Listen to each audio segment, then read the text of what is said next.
Every day, 1,800 children are abused or molested.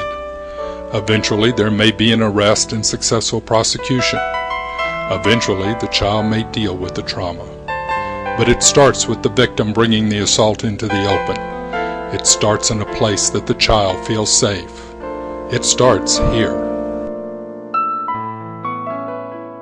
Hello, I'm Rhonda Hostetter. I'm the Executive Director of Hill Country Children's Advocacy Center. The center has been serving children of this area since 1992. We serve Blanco, Burnett, Lampasas, Llano, Mason, and San Saba counties. We are grateful for your help and support. Some of our statistics are staggering. 1 in every 4 girls and 1 in every 5 boys is abused before the age of 18. 1 in every 5 children is sexually solicited on the internet. Only about 10% of the children tell about their abuser, but about 95% of them know who their abuser is. I'm a victim of child abuse. It happened when I was 9 till I was 13. It was my mother's husband. I found a little mole out, and I brought it in to show Steve, was his name, and he actually was in the bedroom, and he was undressed from here down, and I quickly turned around to leave the room, and he got dressed and came in there, and I was like, I'm sorry, I want to show you this thing I found, and I was 9. We talked about the little rat or mole that I'd found for a minute, but then he asked me if I wanted to see him again, and I, said no. And so he did that a few times until eventually I said okay, and he made me just look at him, and then it was touching me, and then it happened for so many years, and it happened every night when my mom would take a bath. When my daughter was 12 years old, she came to me and told me my husband, her stepfather, had been molesting her since she was 9. And I had no idea. She basically went to school the next day and told a friend, and the friend told her aunt. I remember I was in 7th grade English class, and I got called out, and my aunt, who works here now, and a police officer were standing there, and I knew that they knew. When Child Protective Services receives an intake of sexual abuse or serious physical abuse allegations, we will coordinate with law enforcement to have a child interviewed at the Child Advocacy Center. I came to the Advocacy Center, and I had to sit in a room with angels on the ceiling.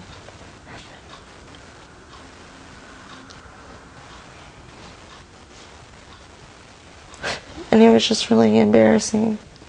They had to examine me. She told me if I felt scared or anything, just to look at the angels on the ceiling, and that really helped. It's on per our request for a same exam, which is sexual assault exam, and the nurses are the ones who do the exam. So, someone totally outside of the investigation, who's trained specifically for that on children, they are the ones who are able to do that legally, medically, and it just makes it 100% of a case that we get someone's DNA that's done a sexual abuse, or sometimes child abuse. We can get their DNA from that child, maybe blood or something like that from the suspect, and we can get that from the child through the same nurse. As a sexual assault nurse examiner working at the Hill Country Children's Advocacy Center, my role is to take care of children that have been sexually assaulted or sexually abused. In this environment, again, a safe environment for the child, and for the parents or custodians to feel comfortable that their children are being taken care of. Again, my role is to check the child, make sure that the child is healthy, well, growing, developing as they should. I also am here to examine the child, basically from head to toe, and looking for any injury. Again, I do that in a in an environment that is non-threatening to the child. And of course my goal is to not hurt the child. So again, we try to make it a friendly room. We have the room decorated to where the child feels comfortable. There is an examination table, but again, the child is comfortable with this setting. I generally come to the Children's Advocacy Center when a child has made an outcry of abuse or sexual abuse or neglect in some cases. And generally the first visit here with the child and their family is about having the forensic interview done. What I like about having that done here is, first of all, they're very, very good at their job. They do excellent interviews here. They get rich, full outcries from the children. Gives me a lot of evidence to work with. I really like that when I walk out of here, I've got a DVD that's got that detailed outcry on it, so we don't have to subject that kid anymore to detailed interviews. My job is to talk to kids who have either been victims of child abuse or have witnessed violent crimes. Now, a forensic interview is just a structured conversation between a child and myself. There are different stages of different interviews. The first 5 or 10 minutes is usually building rapport, which would be, what's your name? What are things that you like to do? Do you go to school? Questions like that. Then we transition into the truth and lie, and that's to establish whether or not the child knows what the truth is. And then I have the child promise me that they're going to tell me the truth. And then we transition into the allegations, usually by asking the child why he or she is here, if they know, and then we will go from there. If they do not know why he or she is here, then I ask questions, general questions about the well-being of that child. Tell me about where you live, who you live with, is there anybody who could be worried about you? If so, why? Tell me about that. An interview is very structured around the child and what he or she can do. After the interview is done, I make copies of the video and audio recording of what the child and I talked about, and our multidisciplinary team members, such as law enforcement or CPS, who sit in another room and observe us, will get copies of all the paperwork that was done with the child and a copy of the DVD that the child and I talked about. This is one-stop shopping, so to speak, for the investigators. They can bring the child here in a non-threatening environment again and get the information that they need to, and the people here are specifically trained to interview children. I commend those who are here because they not only have a great job to do, a very important job to do, but their heart's in it, and you can tell that they have the concern of the child at heart when they do that interview. In some instances, if the child is under the age of 14, they may be the first person that child has talked to about this alleged offense. And so it's important for us to know what that interview contains, because that whole interview process and the interviewer herself may be a witness, as what we call an outcry witness. It's an exception to the hearsay rule. And so if we know what that interviewer says and what questions and answers she makes and receives, that becomes a part of the record, and we get to interview that, or get to introduce that in evidence at the trial of the case.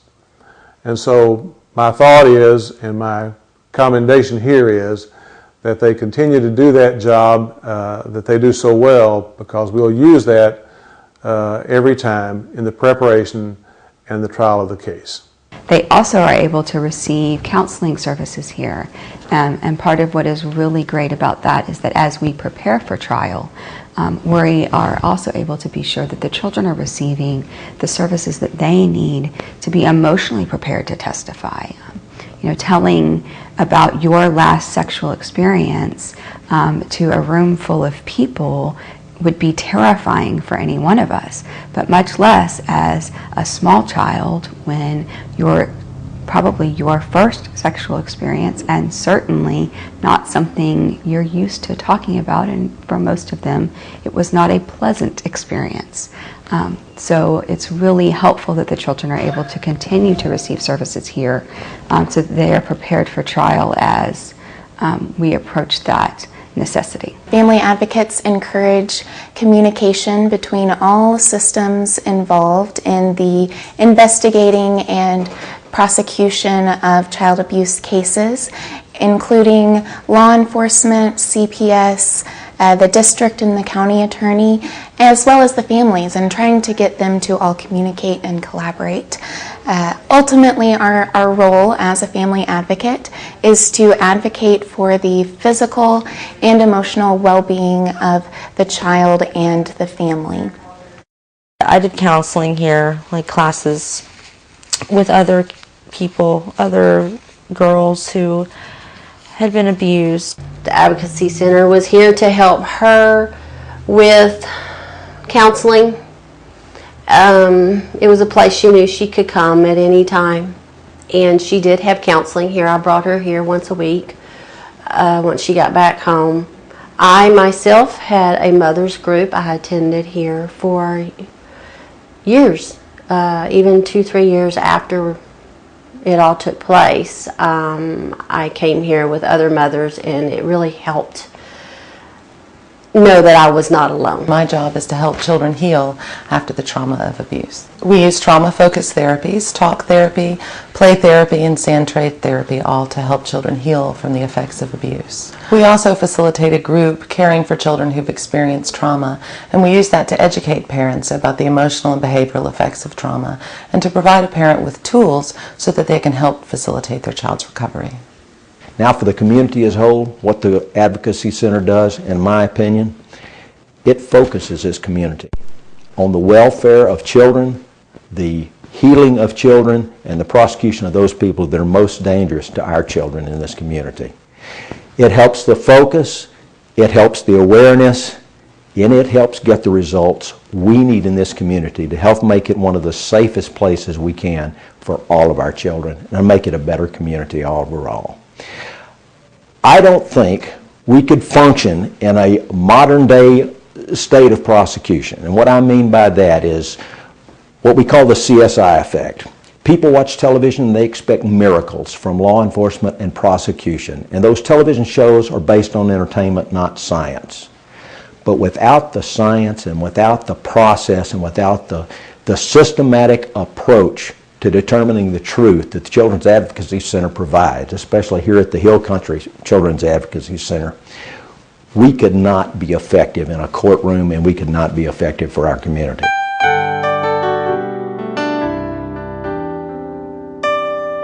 Community support is essential for this place to continue to operate, and that is sometimes a very hard job to do.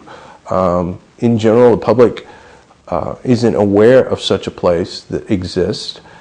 When they learn about it and understand what its role is, they of course want to contribute and help, but getting the word out can be quite difficult. There's a lot of competing organizations that also help children out in other ways.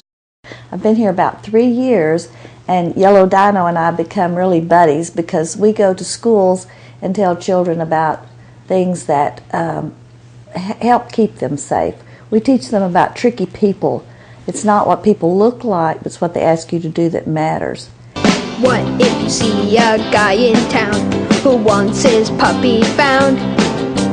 What do you do when he asks for help and no one is around? Take 3 steps back, take 3 steps back, that's how you can begin. Take 3 steps back, take 3 steps back, then run like the wind. Tricky people, the tricky people have pain down in their heart. The tricky people, they can't fool me 'cause I'm too smart. We use volunteers to help us teach the Yellow Dino program, and we're always open to having people come learn to do this and help us, because it's a very important message to give to the children. I tell everybody that will listen that I have the best job in town. I work with people that love doing what they do. Volunteers. They work with us in so many different capacities. They help with fundraising. They work with the kids at the Children's Advocacy Center. They help us with school education in all the schools that we serve in our 6-county area. They decorate the house for the holidays and many, many, many other activities. We also have groups that work with us. They've actually helped us remodel the house or update the house inside. They've helped paint the house outside. I love what I do here because through the years I have been in the business world and I like to volunteer. And I decided as I grew older, that whatever I needed to do was to help someone or do some good and enjoy it by all means. So I found my perfect niche when the Children's Advocacy Center asked me to serve on their board. So I am their slave, their volunteer, and I thoroughly enjoy it. But because I volunteered at various organizations around town, around Burnett and the whole community, I know a lot of people, and I tend to use the people that I know. It's called networking, I think, and I thoroughly enjoy it. And I have this group of friends that join me. And I have been told, someone said, "Don't look Dorothy right in the eye because she'll ask you to do something." And I tend to do that, but I'm having a good time. I enjoy helping the children, by all means. That's what we're here for. But I thoroughly enjoy all that we do, and I guarantee you that no one has the money to pay all of our volunteers for what we do. Their time and their talent and, by all means, their experience is just invaluable. So for what we do, we're well paid because we're helping the children. And that's why I'm here and why I'm having a good time, too. The most rewarding thing for me is actually working at the Hill Country Children's Advocacy Center. We have a wonderful professional staff. Our multidisciplinary team is the best. And then I actually get to see occasionally the results of some of the work we do here.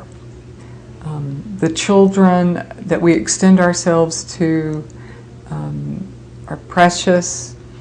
They're the most vulnerable people in our area, and we need to protect them. As far as funding goes, our center strives by asking for grants.